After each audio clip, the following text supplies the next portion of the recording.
Hello everyone, welcome to success classes. I am Gaurav Soin और आप सभी के सामने आज एक बहुत इंपॉर्टेंट वीडियो के साथ मैं हाजिर हूँ। And this important video is regarding most important MCQs on communication for NET JRF October 2021। मैं हर एक यूनिट को कवर करने की कोशिश करूँगा जिससे स्टूडेंट्स को नॉलेज मिले और एक तरीके से मोस्ट इंपॉर्टेंट एमसीक्यूज़ भी उनसे सॉल्व हो जाएँ। सो इस वीडियो को जरूर देखिएगा। और इससे पहले मैंने रिसर्च एप्टीट्यूड के भी मोस्ट इंपॉर्टेंट एमसीक्यूज़ कराए हैं, तो आप उनको भी देख सकते हैं प्रीवियस वीडियो में जा करके। So before getting into it, I would like you to subscribe my YouTube channel success classes and hit the bell icon for latest updates. You can also visit our website, that is researchphd.in, in which you will find daily quizzes on paper 1 and paper 2 commerce and management. And you can also follow us on Facebook and Telegram. The link of Facebook page, Telegram channel is given in the description box. हमारे website में अभी मैं recently जो भी state universities या central universities की PhD admission notification आए हुए हैं या जो भी जॉब अपॉर्चुनिटीज़ आई हुई हैं प्राइवेट यूनिवर्सिटीज़ में या फिर गवर्नमेंट यूनिवर्सिटीज़ में, वो सारी की सारी मैं अपलोड कर रहा हूँ। तो आप विज़िट ज़रूर किया करिए हमारी वेबसाइट, काफ़ी कुछ फ्रूटफुल आपको मिलेगा आफ्टर रेफरिंग आवर वेबसाइट। और साथ ही साथ हमारे जो भी यूट्यूब वीडियो के लिंक्स होती हैं और जो भी हमारे क्विज़ेज़ की लिंक होती हैं वो सारी की सारी आपको हमारे फेसबुक पेज और टेलीग्राम चैनल पे मिल जाएंगी। तो आप दोनों को ज़रूर फॉलो कर लीजिए। दोनों का लिंक डिस्क्रिप्शन बॉक्स में दिया हुआ है और हमारी वेबसाइट का लिंक भी डिस्क्रिप्शन बॉक्स में दिया हुआ है। साथ ही साथ मैंने बहुत सी प्लेलिस्ट का लिंक डिस्क्रिप्शन बॉक्स में दिया हुआ है, जैसे कि पीएचडी रिसर्च पेपर एमफिल।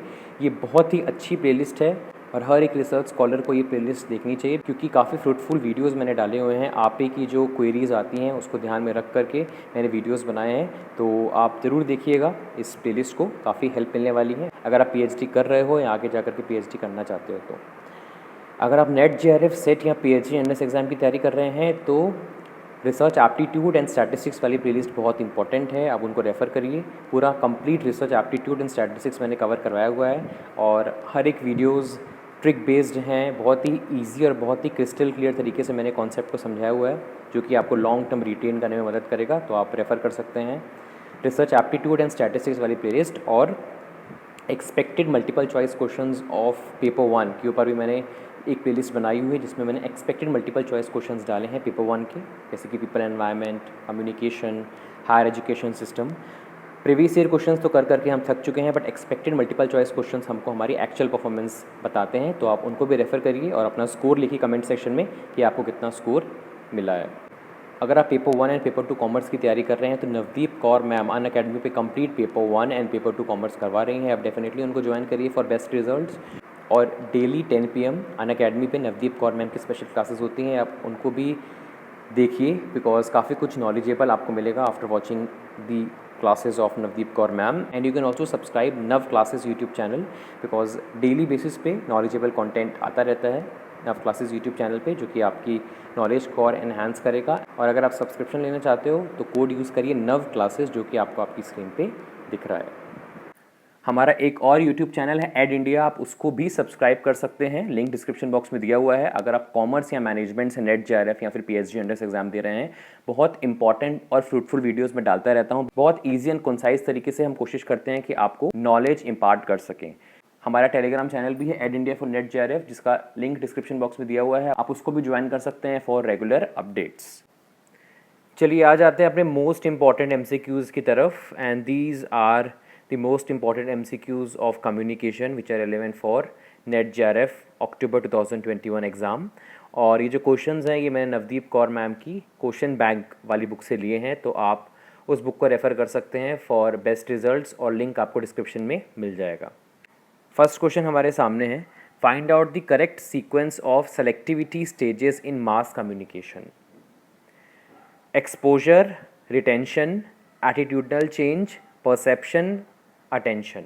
आपको इसे सीक्वेंस में लगाना है कि जब भी आप मास कम्युनिकेशन कर रहे होते हो तो आपका सेलेक्टिविटी स्टेज क्या होता है।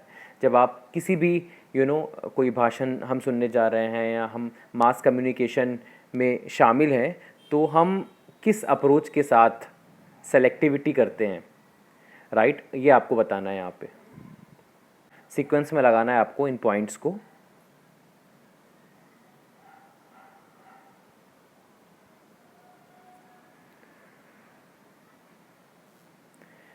AEDBC, चलिए जानते हैं कैसे ये सीक्वेंस बना। फर्स्ट ऑफ ऑल एक्सपोजर होगा आपको।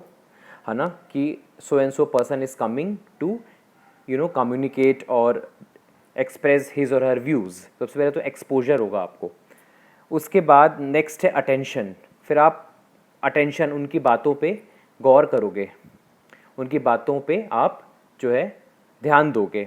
तो सेकंड हो गया आपका अटेंशन। आफ्टर दैट परसेप्शन, आप एक परसेप्शन बना लोगे। क्या परसेप्शन बना लोगे? कि मेरे को इनकी बातें सुननी है because this person is influential, मुझे इनकी बातों को सुनना अच्छा लग रहा है, मैं इनसे इन्फ्लुएंस हो रहा हूँ। तो आप इस तरीके से अपने मन में एक परसेप्शन बना लेंगे।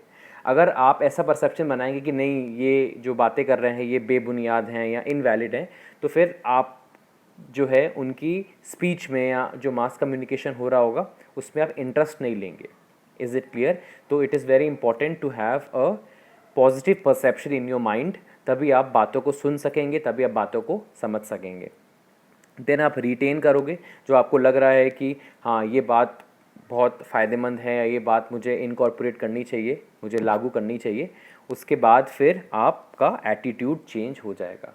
अगर आपको लग रहा है कि हाँ ये जो बातें हैं ये मेरी ज़िंदगी बदल सकती हैं, तो आप उन बातों को रिटेन करोगे, उसको अपनाओगे और फिर आपका जो है एटीट्यूड चेंज हो जाएगा। Is it clear?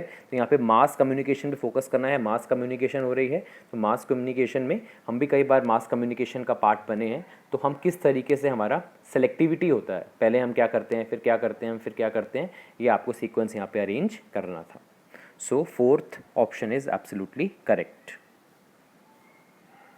It is preferable to start the classroom communication with, आपको जो क्लासरूम कम्युनिकेशन है वो किस पर्टिकुलर चीज़ से स्टार्ट करना चाहिए। आपके सामने ऑप्शंस हैं, listening commands, anecdotes, unrelated questions या फिर casual comments.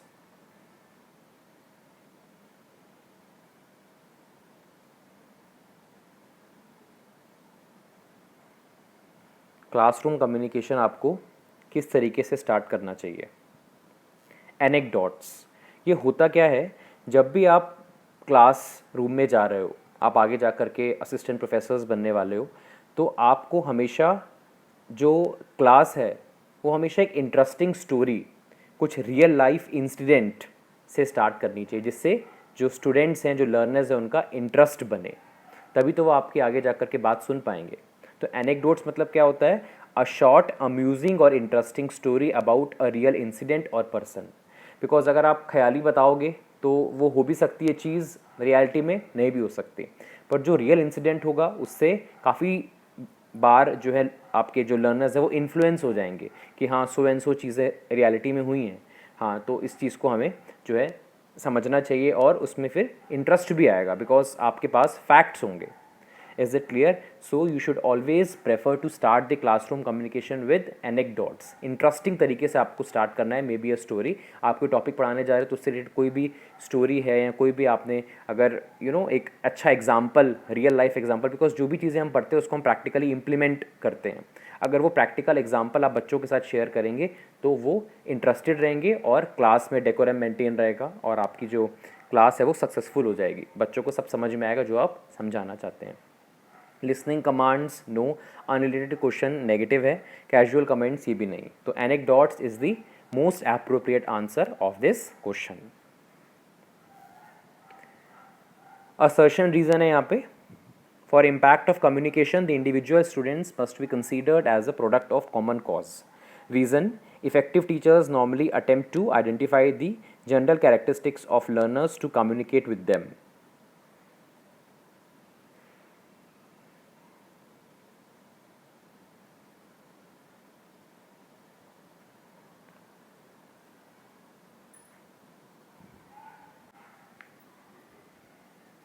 First, both A and R are correct and R is the correct explanation of A. यहाँ पे असर्शन बोल रहा है अगर आप अपने कम्युनिकेशन का इम्पैक्ट जानना चाहते हो तो आपको जनरल कैरेक्टरिस्टिक्स ऑफ लर्नर्स पता होनी चाहिए। आपको आइडेंटिफाई करना है कि जितने भी लर्नर्स हैं उनकी कैरेक्टरिस्टिक्स क्या हैं, बिकॉज अगर आप लर्नर्स को ही नहीं जानोगे तो आप अच्छी तरीके से कम्युनिकेट नहीं कर पाओगे। एक इंसान से बात करने से पहले उस इंसान के बारे में आपको पता होना चाहिए कि उसको क्या पसंद है, उससे किस तरीके से हमें बात करनी, तभी आपकी जो कम्युनिकेशन है वो इफ़ेक्टिव कहलाएगी।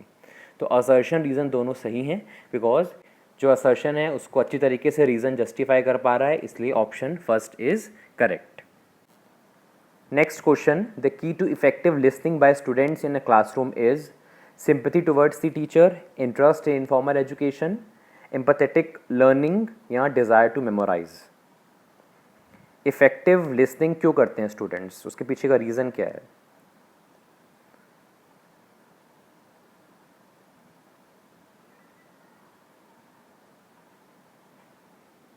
एम्पैथेटिक लर्निंग, सिंपैथी है टीचर के लिए इसीलिए वो इफेक्टिव लिसनिंग कर रहे हैं? Not at all. Interest in informal education, है ना, फॉर्मल और इनफॉर्मल दो एजुकेशन मेन होता है. फॉर्मल एजुकेशन जब आप कॉलेज जाते हो, प्रॉपर आपकी क्लासेस लगती हैं, आपका एक प्रॉपर सिलेबस होता है, पूरा एक करिकुलम जो है फॉलो किया जा रहा है, वो फॉर्मल एजुकेशन हुआ. इनफॉर्मल मतलब जब आप अपने बड़ों से बातें करते हो, अपने छोटों से बातें करते हो, अपने दोस्तों से बातें करते हो, तो भी आप काफ़ी सारी चीज़ें सीखते हो, तो वो इनफॉर्मल एजुकेशन हो गया. उसमें इंटरेस्ट होना, no, it is not at all related. Empathetic learning, right, empathy होनी चाहिए. आप इस तरीके से बच्चों को पढ़ाओ कि आप अगर स्टूडेंट होते तो आपको किस तरीके से समझ आता. ये सब चीज़ें बहुत इंपॉर्टेंट है एक असिस्टेंट प्रोफेसर को जानना, बिकॉज आगे जा कर के वो लर्नर्स को लर्न करवाने वाला है चीज़ें.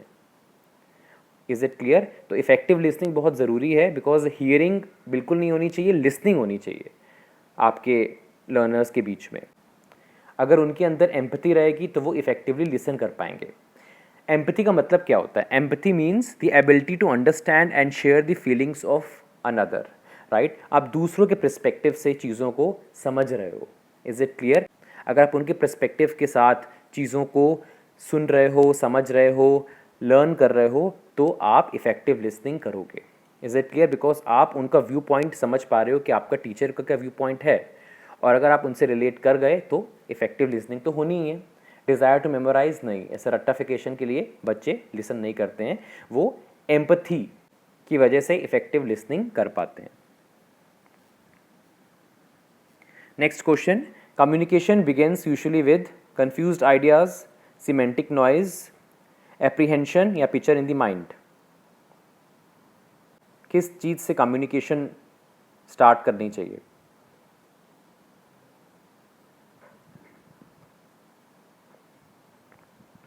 कंफ्यूज्ड आइडिया गलत, सिमेंटिक नॉइज़ बिल्कुल भी नहीं, राइट. सिमेंटिक नॉइज़ रहेगी तो आप अलग इंटरप्रिटेशन निकाल रहे हो, आपका टीचर कुछ और बोलना चाहता है, आप कुछ और समझ रहे हो, तो वहाँ पे सिमेंटिक नॉइज़ आ जाएगी. अप्रीहेंशन मतलब होता है डर, तो इसलिए करेक्ट आंसर इसका क्या हो गया? Picture in the mind. एक माइंड में पिक्चर होगी आपकी, तो ही आप सही तरीके से जो है कम्युनिकेट कर पाओगे. अगर आप क्लास से पहले आपको नहीं पता कि आपको कौन सा टॉपिक पढ़ाना है, आप प्रिपेयर करके नहीं जा रहे हो, तो आप उतने अच्छे तरीके से आप अपने व्यूज़ एक्सप्रेस नहीं कर पाओगे, उतने अच्छे तरीके से आप कम्युनिकेट नहीं कर पाओगे. Is it clear? तो हमेशा आपके मन में एक पिक्चर होनी चाहिए और फिर आपको कम्युनिकेट करना चाहिए, जिससे सही तरीके से आपका कम्युनिकेशन हो सके. Next question, semantic noise in classroom communication can be limited by avoiding the use of dialogues, glitched jargon, non-verbal cues या multimedia. Semantic noise मैंने आपको बताया क्या होता है. semantic noise, semantic noise मतलब जो स्पीकर है वो कुछ ऐसे वर्ड्स यूज़ कर रहा है, कुछ ऐसे सेंटेंसेस यूज़ कर रहा है जिसका मीनिंग कुछ और है उसके पॉइंट ऑफ व्यू से, और जो लिसनर्स हैं वो कोई और मीनिंग निकाल रहे हैं, राइट. तो यहाँ पे यूनिफॉर्मिटी नहीं है, जो भी वर्ड्स यूज़ कर रहा है उनकी मीनिंग को लेकर के यूनिफॉर्मिटी नहीं है between speaker and the listener. तो ये जो प्रॉब्लम अकर हो रही है that is known as semantic noise.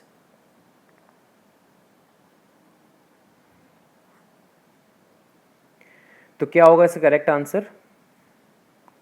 क्लिच्ड jargon. Semantic noise जो है इसको आप अवॉइड कर सकते हो अगर आप क्लिच्ड जार्गन नहीं यूज़ करोगे. What is this clichéd jargon? Clichéd jargon means घिसे पिटे वर्ड्स, ऐसे वर्ड्स जो कंफ्यूजिंग है अपने आप में, ठीक है. तो आप उनको अवॉइड करो, जिनके डुअल मीनिंग्स निकल सकते हैं, ऐसे वर्ड्स को, ऐसे सेंटेंसेस को आप अवॉइड करो, राइट. तो सिमेंटिक नॉइज नहीं होगी. डायलॉग्स होने चाहिए, नॉन वर्बल क्यूज भी होने चाहिए, और मल्टीमीडिया का भी आपको यूज़ करना चाहिए जिससे आप सही तरीके से कम्युनिकेट कर पाओ. Which of the following are useful in overcoming the communication barriers in a classroom?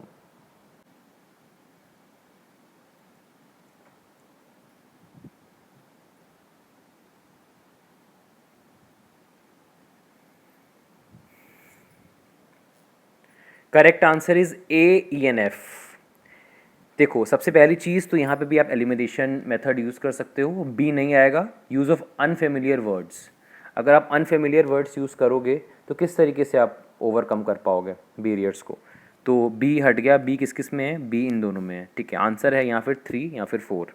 इसके बाद नेक्स्ट इज़ फ्रेगमेंटेड सेंटेंसेस। मैं सारे बताऊँगा पर मैं बता रहा हूँ आपको बीच बीच से कि किन किन चीज़ों को आपको एलिमिनेट करना चाहिए। फ्रेगमेंटेड मतलब होता है इनकम्प्लीट सेंटेंसेस, तो डी भी यहाँ से चला गया, मतलब AENF is the correct answer. A क्यों, बिकॉज आइडेंटिफाई करना है आपको लेवल ऑफ रिडंडेंसी। रिडंडेंसी मतलब क्या होता है कि आपको किसी एक वर्ड को, किसी एक फेस को कितनी बार रिपीट करना है। कई बार कोई चीज़ बहुत ज़्यादा इंपॉर्टेंट होती है तो हम कई बार क्लासरूम में उसको रिपीट करते हैं। Is it clear? तो आपको ये पता होना चाहिए कि कौन सी टॉपिक, कोई बहुत इंपॉर्टेंट क्वेश्चन होता है तो कई बार हम बोलते हैं एज अ टीचर कि इसको पढ़ लेना, इससे रिलेटेड क्वेश्चंस आ सकते हैं। तो हमें पता होना चाहिए कि किस चीज़ को हमको कितनी बार रिपीट करना है। यूजलेस चीज़ों को हमें रिपीट नहीं करना है, अननेसेसरी चीज़ों को हमें रिपीट नहीं करना है। हमें आइडेंटिफाई करना है कि कितनी बार हम चीज़ों को रिपीट करें जिससे जो लर्नर्स हैं वो इस टॉपिक से फेमिलियर हो जाए और उनको अच्छी तरीके से समझ में आ जाए। Ignoring the students vocabulary, students की वोकैबुलरी को हमें इग्नोर नहीं करना है, बिकॉज हमें स्टूडेंट्स से इंटरेक्ट करना है, उनके प्रॉब्लम्स को समझना है, उनके वर्ड्स को समझना है, जिससे हम सही तरीके से उनको समझा सकें और उनकी परेशानियों को, उनके जो डाउट्स हैं उनको क्लियर कर सकें। फ्रेगमेंटेड सेंटेंसेस मैंने बताया। Incomplete sentences, what is this? Voice inflection. Voice inflection मतलब होता है कि कुछ ऐसी चीज़ें होती हैं जिस पे आप ज़्यादा फोकस करते हो, जिस पे आप अपने टोन को चेंज करते हो, अपनी वॉइस को चेंज करते हो। जैसे मैंने आपको बताया, this question is very very important. ये वेरी वेरी मतलब क्या हुआ, बहुत ज़्यादा इंपॉर्टेंट है, इसके आने के चांसेस हैं। तो मैंने वेरी वेरी में मैंने अपना टोन चेंज किया, मैंने अपनी पिच चेंज की, तो ये होता है वॉइस इन्फ्लेक्शन। कुछ इंपॉर्टेंट चीज़ों को हाईलाइट करने के लिए हम अपने टोन को चेंज करते हैं और यही होता है वॉइस इन्फ्लेक्शन। और वॉइस इन्फ्लेक्शन होना भी चाहिए जिससे स्टूडेंट्स को पता चले कि कौन सी चीज़ इंपॉर्टेंट है और किस चीज़ पे जो टीचर है वो ज़्यादा स्ट्रेस कर रहा है। उसके बाद है कंटेक्चुअलाइजिंग दी स्पीच। कंटेक्चुअलाइजिंग मतलब स्पीच का संदर्भ निकालना, उसको समराइज करना, ये भी होना ही चाहिए। So F should also be incorporated and AENF are absolutely correct. Next question is your homework. आपको सॉल्व करना है इसे, मतलब इसको पढ़ना है, इसके ऑप्शंस देखने हैं और कमेंट सेक्शन में आपको इसका आंसर करना है मुझे, जिससे मुझे पता चले कि कितने लोग मेरी वीडियोस एंड तक देख रहे हैं और ये सेशन फ्रूटफुल हो रहा है कि नहीं हो रहा है। राइट, मुझे भी पता होना चाहिए एज अ टीचर, क्योंकि मैं यहाँ पे अपने एफर्ट्स और टाइम लगा रहा हूँ और मेरा हमेशा से ये ऑब्जेक्टिव रहा है कि जो भी मैं क्लासेस बनाऊँ उससे स्टूडेंट्स का वेलफेयर हो और उनको कुछ ना कुछ नॉलेजेबल मिले। So this was the complete video. इसका आंसर आप कमेंट में लिख दीजिएगा एंड आई होप आपको ये सेशन इन्फॉर्मेटिव लगा होगा, आपकी नॉलेज इंक्रीज़ हुई होगी। और ऐसे सेशन में लाता रहूँगा बिकॉज एग्ज़ाम आ रहा है नेट JRF का और स्टूडेंट्स को पता होना चाहिए। बहुत सारी चीज़ें हमें पता चलती हैं जब हम MCQs लगाते हैं, जैसे मैंने अभी वॉइस इन्फ्लेक्शन और बहुत सारी चीज़ों के बारे में बताया क्योंकि आपको पता चली थ्रू दिस सेशन। सो ऐसे सेशंस में कंटिन्यू रखूँगा। Thank you so much for a variable time. कोई और क्वेरी है तो आप इस वीडियो के कमेंट सेक्शन में लिख सकते हैं और इस वीडियो को शेयर करें जिससे ज़्यादा से ज़्यादा लोगों तक ये वीडियो पहुंच सके और उनको भी इस टॉपिक के बारे में कंप्लीट नॉलेज हो जाए। Thank you so much. ऐसे वीडियोज़ में लाता रहूँगा। जय हिंद, जय भारत।